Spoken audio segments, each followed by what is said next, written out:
اما بعد فقد قال اللہ تبارک و تعالی کما ورد فی سورۃ آل عمران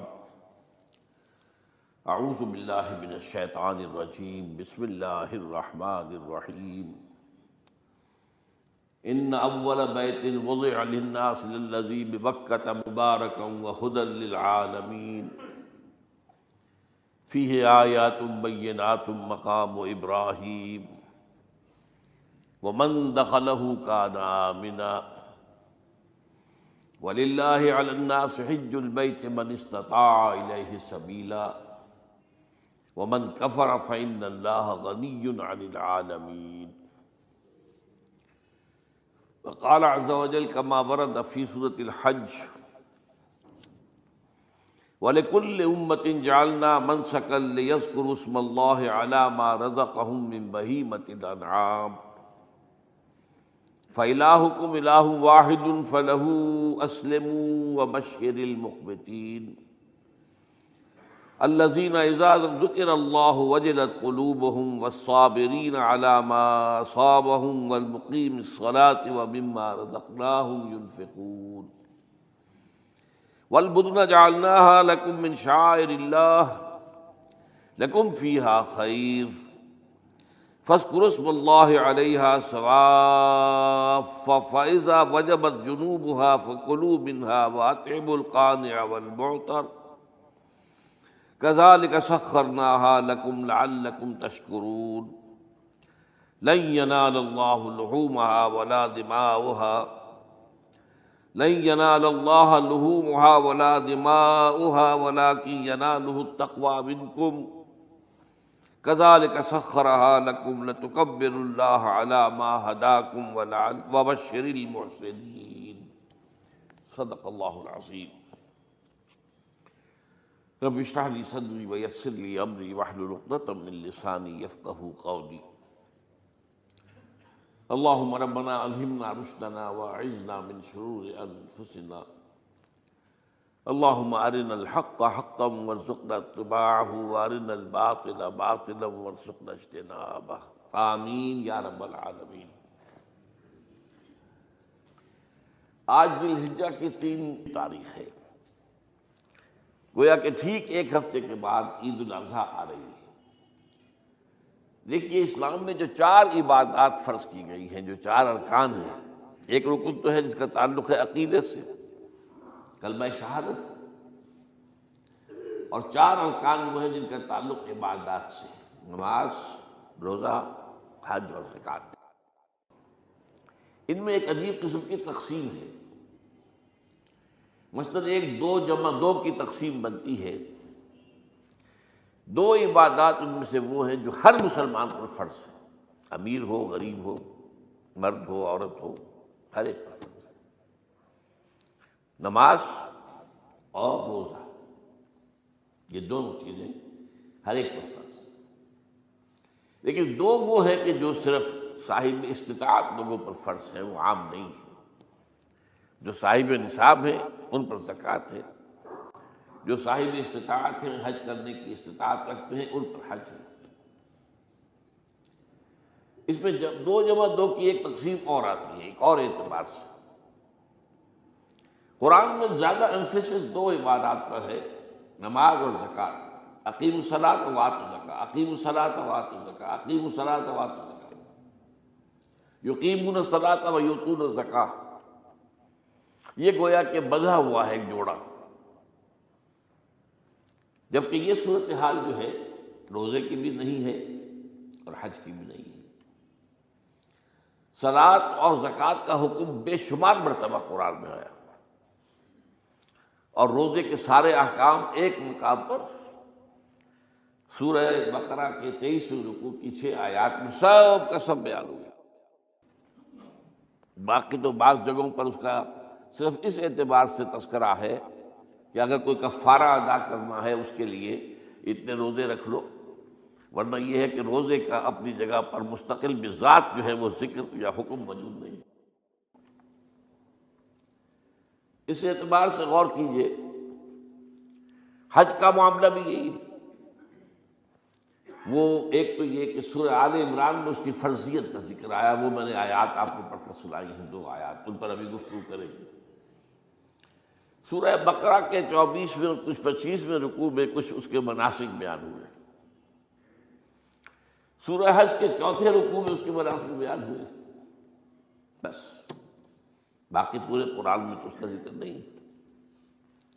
تو اس اعتبار سے فرق ہو گیا 2 جمع 2 کا، لیکن یہ جو جن کی اہمیت اس اعتبار سے کم ہو گئی ہے، اللہ تعالیٰ کی عجیب حکمت نظر آئی کہ ہماری جو 2 عیدیں ہیں وہ ان 2 عبادات کے ساتھ منسلک کر دی گئی۔ روزوں کے اختتام پر عید الفطر، حج کے ساتھ عید الاضحیٰ۔ تو گویا کہ ان 2 عبادات کی اہمیت میں اگر کسی درجے میں کوئی کمی محسوس ہوتی ہے قرآن مجید کے بیان کے حوالے سے، تو اس کی تلافی اس سے ہو جاتی ہے کہ عیدین ہماری 2 ہی عیدیں ہیں، 2 ہی تہوار ہیں، اور وہ ان 2 عبادات کے ساتھ جوڑ دیے گئے۔ اب آخری بات سمجھیے، 3 جمع 1 کی بھی ایک تفریق ہے۔ 3 عبادات وہ ہیں جو موقت ہیں صرف، یعنی معلق بالزمان، ان کا تعلق وقت کے ساتھ ہے، یہ نہیں کہ کسی خاص جگہ سے متعلق ہے۔ نماز ہر جگہ فرض ہے، ہاں البتہ اس کا وقت آئے گا، اگر سورج جو ہے نصف النہار سے ڈھلکے گا تو ظہر کا وقت ہوگا، اگر کسی وجہ سے اللہ تعالیٰ کی حکمت ہو کہ سورج وہیں کا وہیں کھڑا رہ جائے تو ظہر کا وقت آئے گا ہی نہیں، ظہر فرض ہوگی ہی نہیں۔ مغرب اسی وقت فرض ہوگی جبکہ سورج غروب ہو جائے، اگر کسی وجہ سے سورج غروب نہ ہو، اور کیا پتہ یہ ساری باتیں جو ہے قیامت کا جو زلزلہ آنے والا ہے اس میں یہ ساری ہی باتیں ہونے والی ہیں، سورج مغرب سے طلوع ہوگا یہ تو وضاحت کے ساتھ کہا گیا ہے، تو مغرب کا وقت نہیں آئے گا۔ اسی طریقے سے رمضان کا مہینہ آئے گا تو روزے فرض ہوں گے۔ اس حوالے سے یہ زمانے کا تعلق تو ہے لیکن کسی مکان سے کوئی تعلق نہیں۔ حج وہ ہے جس کے تقریباً تمام مناسک جو ہیں وہ ایک خاص مقام پر ادا ہوتے ہیں۔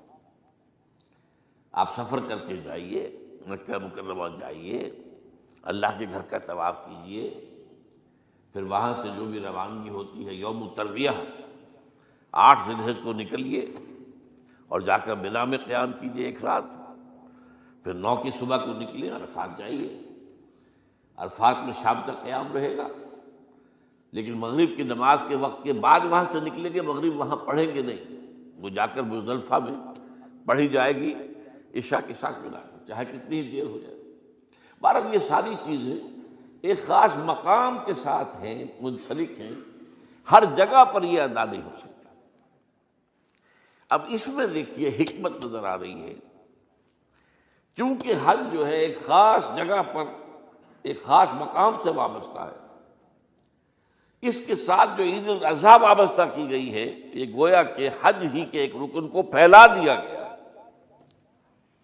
قربانی جو مناسک حج میں بڑی اہمیت کی حامل ہے، اسے عام کر دیا گیا۔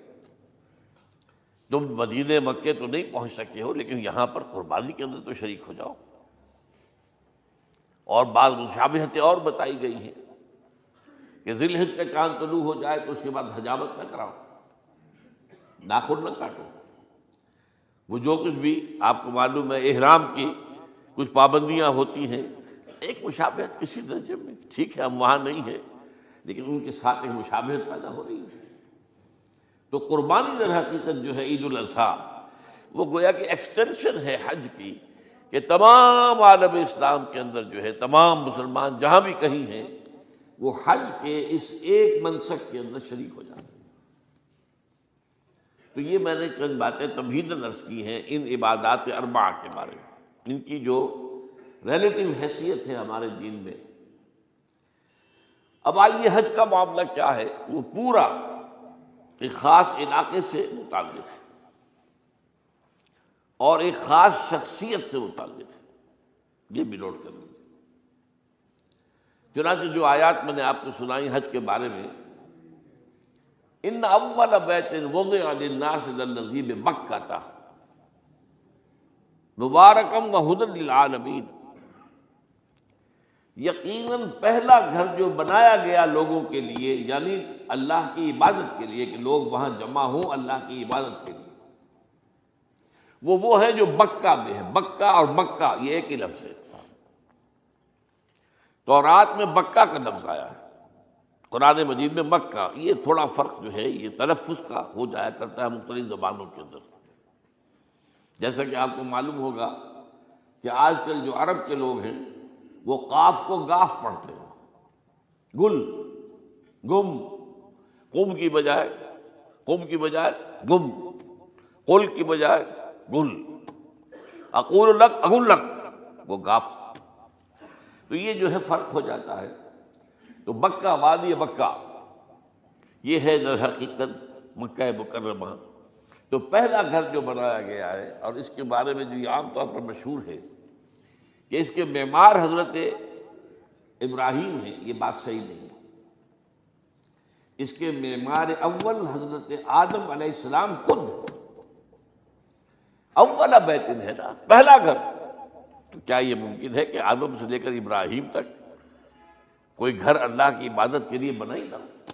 تو ناممکنات میں سے اولا بیت میں خود دلیل موجود ہے۔ حضرت آدم علیہ السلام نے اس کی تعمیر کی۔ البتہ اس کے بعد بعض سیلابوں کی وجہ سے یہ عمارت گر گئی، اور کچھ جو وہاں پر آبادی بنی تھی وہ بھی ختم ہو گئی۔ تو ایسے آتے ہیں، آپ کو معلوم ہے کہ یمن میں جب ان کا ایک بند ٹوٹا تھا بہت بڑا، سد معارم، تو پھر وہاں جو اتنی خوشحالی تھی، اور جو وہاں پر جو باغات تھے اور جو کھیتیاں سب برباد ہو گئی، اور وہاں سے لوگ جو ہے نقل مکانی کرنے پر مجبور ہو گئے۔ یہی یمن کے قبائل تھے جو جا کر شام اور عراق میں آباد ہوئے۔ یہی یمن کے دو قبیلے تھے جو مدینے میں آ کر آباد ہوئے، اوس اور خزرج، یہ یمن کے قبیلے تھے۔ تو اس بند کے ٹوٹنے کے بعد اگر خدا نہ خواستہ اگر ہمارا تربیلا ڈیم ٹوٹ جائے کیا ہوگا؟ پچھلے دنوں خبریں آئی ہیں اخبارات میں کہ ہندوستان میں غور ہو رہا ہے اس پر کہ تربیلا ڈیم کو اڑا دو۔ وہ سوچ رہے ہیں پاکستان کو ختم کرنے کی سبیل کیا ہو سکتی ہے؟ تو بڑی سمپل ہے اور بڑا آسان کام، بمبارڈمنٹ کر دینا جو ہے۔ ٹھیک ہے، ان کا جہاز آئیں، کچھ کو ہم گرا بھی لیں گے، لیکن کچھ تو آ کر جو ہے وہاں پر وہ اپنے بم جو ہے وہ ہدف کے اوپر گرا جائیں گے، کیا ہوگا؟ یوں سمجھیے کہ جو سونامی کا آیا تھا سیلاب، وہ سونامی کا سیلاب آئے گا بھارت پاکستان کے اوپر، اور ہر چیز تباہ و برباد ہو جائے گی۔ کم سے کم یوں سمجھیے کہ تقریباً 100 میل کی چوڑائی میں، اور یہ سب جو ہے ریگستان بن جائے گا، ہر چیز ختم ہو جائے گی، خدا نہ خواستہ۔ تو بہرحال سد معارف کے بعد یہ صورتحال واقع ہوئی تھی۔ تو اس کے بعد سے یہ جو ہے یہ اللہ کا گھر یہ جو ہے گرا ہوا تھا۔ اس کی کوئی اب صرف یہ کہ قواعد رہ گئے تھے۔ قواعد کہتے ہیں جو بنیادیں ہوتی ہیں، وہ پھر اللہ تعالیٰ نے حضرت ابراہیم کو بتائیں کہ یہ ہیں وہ بنیادیں جن پر کہ وہ گھر ہوتا تھا۔ وَإِذْ يَرْفَعُ إِبْرَاهِيمُ الْقَوَاعِدَ مِنَ الْبَيْتِ وَإِسْمَاعِيلُ، ان بنیادوں پر حضرت ابراہیم اور اسماعیل نے مل کر دو معماران حرم نے یہ عمارت جو ہے دوبارہ تعمیر کی ہے۔ تو گویا کہ حضرت ابراہیم علیہ السلام معمار دوم ہیں، معمار اول اس کا جو ہے وہ خود حضرت آدم علیہ السلام۔ فیہ آیات بینات مقام ابراہیم، مقام ابراہیم ہے۔ جو بھی وہاں گئے ہیں انہوں نے دیکھا ہے کہ ایک پتھر تھا جس پر کھڑے ہو کر حضرت ابراہیم علیہ السلام تعمیر کر رہے تھے۔ اب آج تو آپ کو معلوم اسکیفولڈنگ لگ جاتی ہے، بانس لگ گئے، یا آج کل تو جو ہے پائپس جو ہے لوہے کے اس سے لگا کر، تو جیسے جیسے عمارت اٹھتی جا رہی ہے اسی طریقے سے اس کے ساتھ جو ہے وہ چل رہے ہیں اور ان کے اوپر کھڑے ہو کر تعمیر ہو رہی ہے۔ تو اس وقت کچھ نہیں تھا۔ تو ایک پتھر ایسا تھا کہ جو خود بخود اٹھتا تھا پھر اللہ تعالیٰ کے اٹھانے سے، یا یوں کہیے کہ ملائکہ کے اٹھانے سے، اور اسی پر حضرت ابراہیم کھڑے ہو کر وہ پتھروں کے اوپر پتھر رکھتے جا رہے تھے۔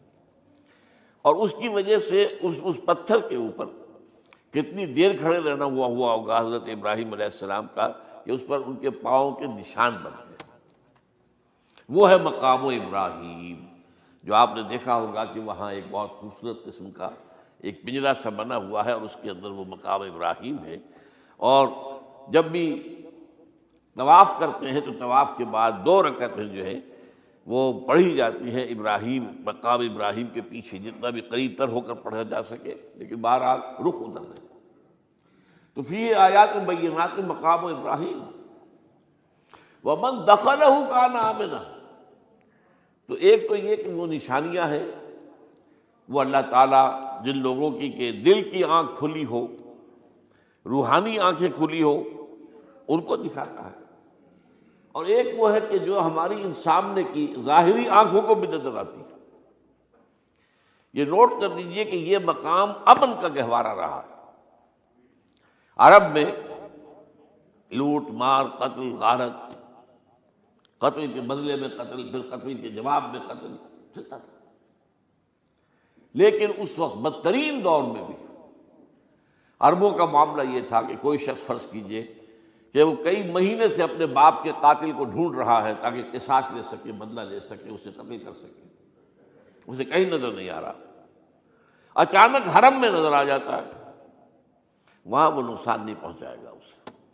یہ امن کا گھر ہے، اللہ تعالیٰ نے اسے امن کی جگہ بنایا ہے، بلد الامین کہا گیا ہے اس کو، امن والا شہر۔ تو یہ جو ہے، یہ تو آج تک بھی اس کی جو برکت ہے وہ نظر آتی ہے۔ وَمَن دَخَلَهُ كَانَ آمِنًا وَلِلَّهِ عَلَى النَّاسِ حِجُّ الْبَيْتِ مَنِ اسْتَطَاعَ إِلَيْهِ سَبِيلًا، اور اللہ کا حق ہے اپنے بندوں پر کہ وہ حج کریں اس کے اس گھر کا، جو کوئی بھی استطاعت رکھتا ہو سفر کی۔ اگر زاد راہ ہے، خرچہ ہے، جانے آنے کے اخراجات مہیا ہیں، اور یہ کہ آپ پیچھے جن کو چھوڑ کر جا رہے ہیں ان کے لیے بھی اتنے وقت کا جو ہے وہ انتظام ہے، کھانے پینے کا، گزارے کا، نان نفقے کا، تو آپ پر حج فرض ہو گئے۔ اب اگر اس فرضیت کے بعد کوئی شخص تاخیر کرتا ہے تو وہ بڑے گناہ کے اندر مبتلا ہے۔ جیسے ہی فرضیت ہو جائے، پہلا کام جو ہے، پہلا قرض جو ہے، یوں سمجھیے یہ اللہ کا قرض ہے بندوں پر۔ یہ لام جو آتا ہے، لام اور اعلیٰ، لام کسی کے حق کے لیے، اعلیٰ کسی کے اوپر حق ہونا۔ وَلِلَّهِ عَلَى النَّاسِ حِجُّ الْبَيْتِ مَنِ اسْتَطَاعَ إِلَيْهِ سَبِيلًا، یہ تو اللہ کا حق ہے لوگوں پر، لوگوں کے ذمے، یہ قرض ہے اللہ کا کہ اس کے گھر کا حج کریں، جائیں، طواف کریں، اور جو بھی اس کے مناسک ہیں ادا کریں، اور وہیں پر قربانی کا بھی ہے۔ لِيَشْهَدُوا مَنَافِعَ لَهُمْ وَيَذْكُرُوا اسْمَ اللَّهِ فِي أَيَّامٍ مَّعْلُومَاتٍ عَلَىٰ مَا رَزَقَهُم مِّن بَهِيمَةِ الْأَنْعَامِ فَكُلُوا مِنْهَا وَأَطْعِمُوا الْبَائِسَ الْفَقِيرَ، اسی کے اندر جو ہے مناسک کے اندر قربانی بھی ہے۔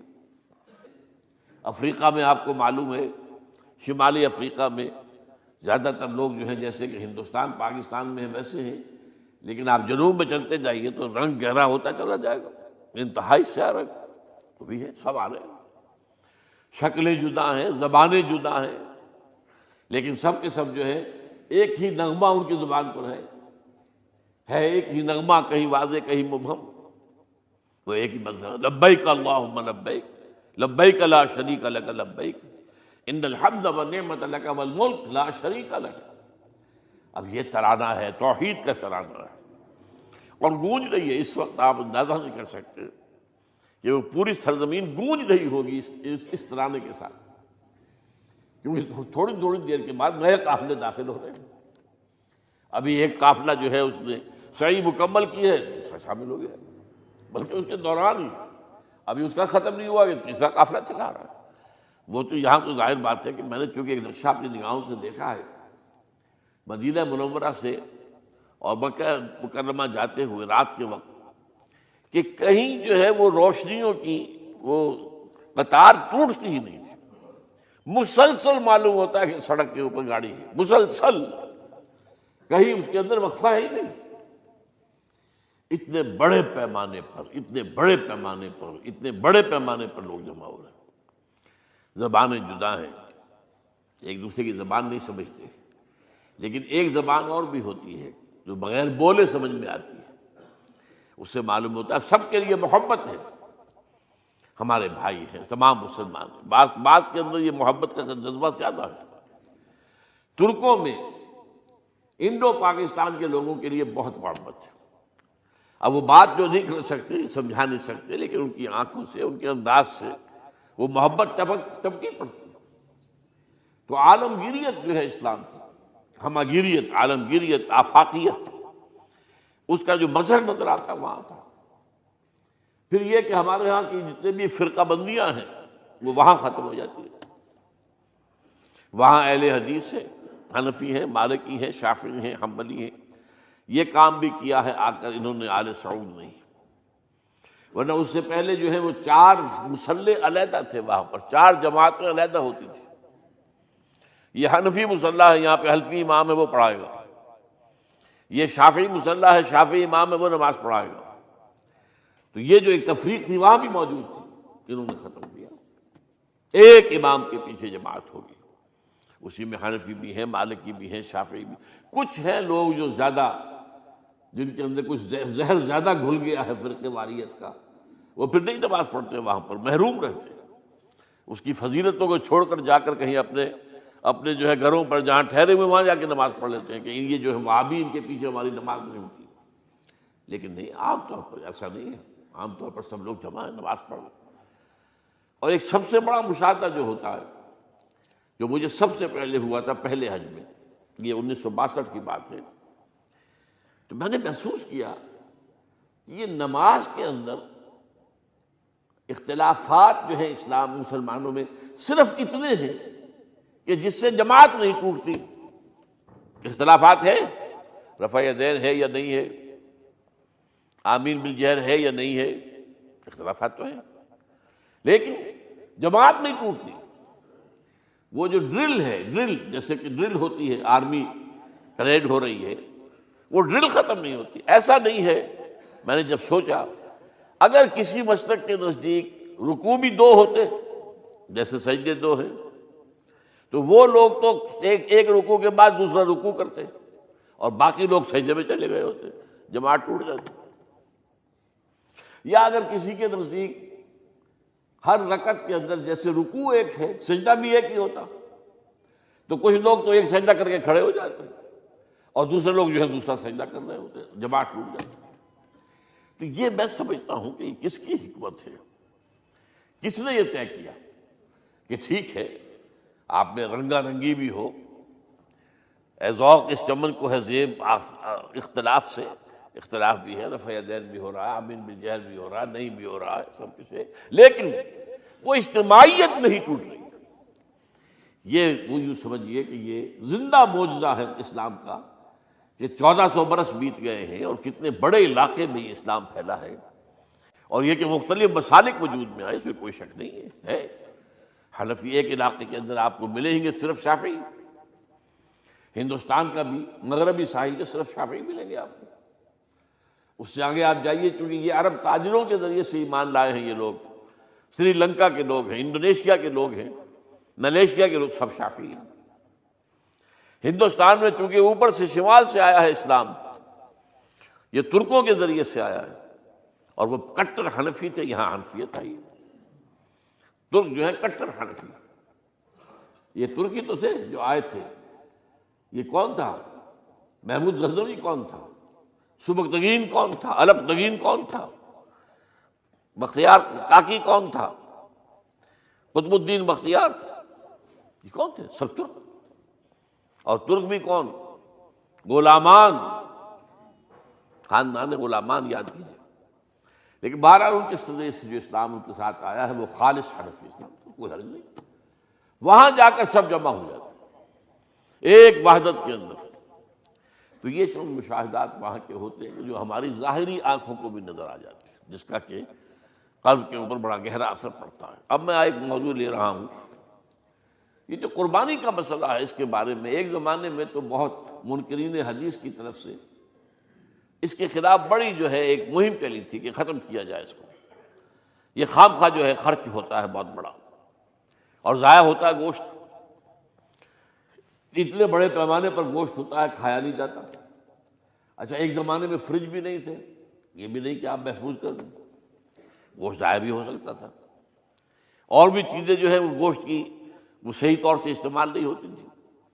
تو اس کے اوپر بڑا پروپیگنڈا منکرین حدیث کا رہا کہ یہ جو ہے قربانی صرف حج کے موقع پر ہے.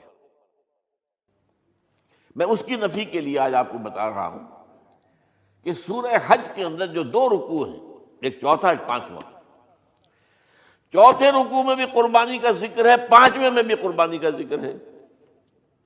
یہ ایک دم جو ہے ایک جگہ پر جو 2 طرح کی قربانیوں کا ذکر ہو رہا ہے, یہ کیوں ہو رہا ہے؟ چوتھے رکوع میں وہ مناسک حج کے ساتھ اس کا ذکر ہے. وہاں جو فرمایا گیا لِيَشْهَدُوا مَنَافِعَ لَهُمْ وَيَذْكُرُوا اسْمَ اللَّهِ عَلَىٰ مَا رَزَقَهُم مِّن بَهِيمَةِ الْأَنْعَامِ فِي أَيَّامٍ مَّعْلُومَاتٍ عَلَىٰ مَا رَزَقَهُم مِّن بَهِيمَةِ الْأَنْعَامِ فَكُلُوا مِنْهَا وَأَطْعِمُوا الْبَائِسَ الْفَقِيرَ. وہاں پہ قربانیاں دو, پھر اللہ کا نام لو ان جانوروں پر جو اللہ نے تمہیں عطا کیے ہیں, ان جو معین دنوں کے اندر دو, فی ایام معلومات, اور پھر اس میں سے خود بھی کھا. اور جو ہے جو جیسے صدقہ کا گوشت ہوتا ہے وہ نہیں ہے, وہ قربانی کا گوشت ہے, اس میں سے آپ خود بھی کھائیں اور غرباء کو کھلائیں, غریبوں کو دیں, مساکین کو دیں. تو یہ پورا حکم آ چکا تھا چوتھے رکوع کے اندر. پانچواں رکوع پورا کا پورا جو ہے وہ عید الاضحیٰ پر ہے میرے نزدیک. یہی حکمت صوم کے بارے میں ہے کہ وہاں جب ایک حکم تکرار کر کے آیا کہ پہلے فرما دیا گیا فمن کان منکم مریضا او علی سفر فعدۃ من ایام اخر, اگر بیمار ہو کوئی اور یہ یہاں کے سفر پر ہو تو وہ تعداد دوسرے دنوں میں پوری کرے. پھر کیا وجہ دوبارہ آ رہا ہے؟ شہر رمضان الذی انزل فیہ القرآن ھدی للناس وبینات من الھدی والفرقان فمن شہد منکم الشہر فلیصم ومن کان مریضا او علی سفر فعدۃ من ایام اخر. کیوں؟ یہ تو ادبی اعتبار سے یہ کلام کا عیب شمار ہوتا ہے, تکرار بلا کسی سبب کے. نہیں, سبب کے بغیر نہیں ہے. وہاں کیا تھا؟ وہاں ان 2 رعایتوں کے ساتھ تیسری بھی شامل تھی کہ اگر صحیح ہو اور مقیم ہو پھر بھی روزہ نہ رکھو تو ایک مسکین کو کھانا کھلا دو. یہ رعایت ختم ہوئی ہے رمضان کے روزے کے ساتھ. اب رکھنا پڑے گا روزہ, اور اگر بیمار ہو یا سفر پر ہو تو ٹھیک ہے, دوسرے دنوں میں پورا کرو, پورا کرنا لازم ہے اس کو. تو یہ چیز جو ہے یہ در حقیقت کسی وجہ سے ہوتی ہے. بالکل یہی بات ہے سورہ حج کے چوتھے رکوع کے اندر وہ جو قربانی ہے حج کے ساتھ اس کا ذکر آ چکا ہے. اب سنیے یہ جو آ رہا ہے, فرمایا وَلِكُلِّ أُمَّةٍ جَعَلْنَا مَنْسَكًا, ہر امت پر ہم نے ایک جو ہے قربانی کا معاملہ نازل وہ جو ہے فرض کیا ہے. میں نے چونکہ آج شروع میں کہا تھا کہ صوم اور حج میں کچھ مشابہتیں ہیں. دیکھیے صوم کا حکم بھی آیا تھا تو کس طور سے آیا تھا؟ یا ایھا الذین آمنوا کتب علیکم الصیام کما کتب علی الذین من قبلکم لعلکم تتقون. اہل ایمان تم پر روزہ رکھنا فرض کیا گیا جیسے کہ فرض کیا گیا تھا ان پر جو تم سے پہلے تھے.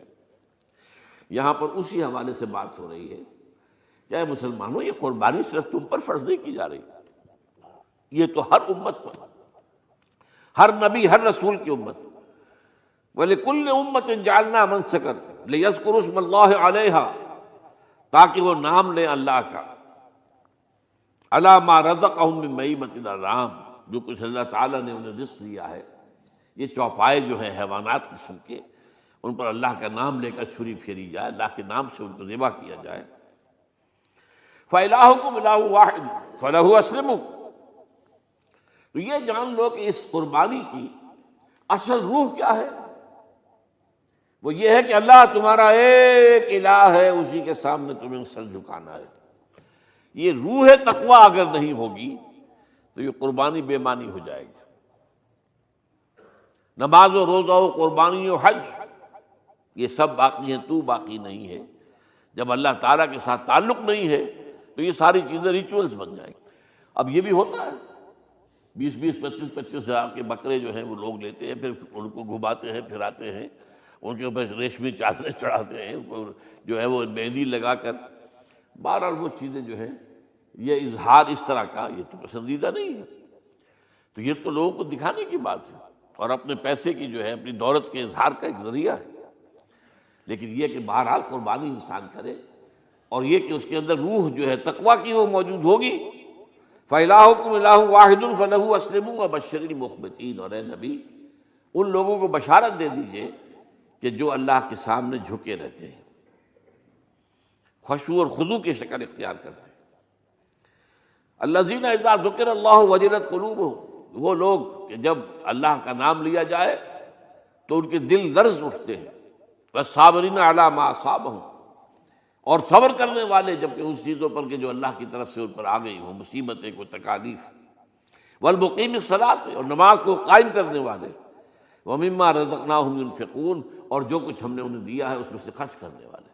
یہ ایک نظام ہے پورا کا پورا جو اس آیت میں بیان کر دیا گیا، اس کا ایک جز جو ہے وہ یہ بھی ہے وَلِكُلِّ أُمَّةٍ جَعَلْنَا مَنْسَكًا، یہ قربانی کا معاملہ جو ہے یہ بھی ہم نے ہر امت کے اوپر فرض کیا، ہر امت جو ہے اس کے اوپر لازم کیا گیا، اور اے مسلمانوں آج تم پر بھی لازم کیا جا رہا ہے۔ وَالْبُدْنَ جَعَلْنَاهَا لَكُم مِّن شَعَائِرِ اللَّهِ، اور یہ جو قربانی کے اونٹ ہیں، یہ خاص طور پر چونکہ عرب میں تو اونٹ کی قربانی ہوتی تھی، دوسرے جانور تو وہاں کم ہوتے ہیں، اور بہرحال ان کی قیمتی متاع بھی اونٹ ہے۔